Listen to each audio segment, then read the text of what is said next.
Persiraja Banda Aceh berhasil meraih 3 poin dalam laga pembuka Indonesia Soccer Championship ISC Seri B di Stadion Hadi Murtala Banda Aceh menghadapi PSMS Medan.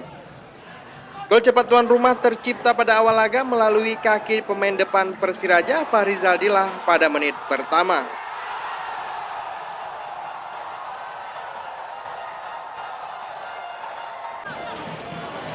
Tertinggal 1-0, PSMS Medan yang mencoba bangkit kembali kebobolan.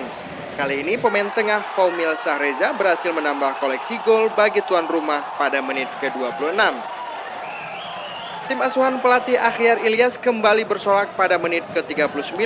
Pemain depan Fadil Ibrahim kembali membobol gawang Abdul Rohim dari tendangan jarak jauh. Kedudukan 3-0 bertahan hingga babak pertama. Usai turun minum, PSMS Medan yang mencoba bangkit tidak mampu memperkecil kekalahan. Hingga akhir pertandingan, skor tetap bertahan 3-0 bagi tuan rumah. Dari Banda Aceh, Mulyadi melaporkan untuk Aceh Video.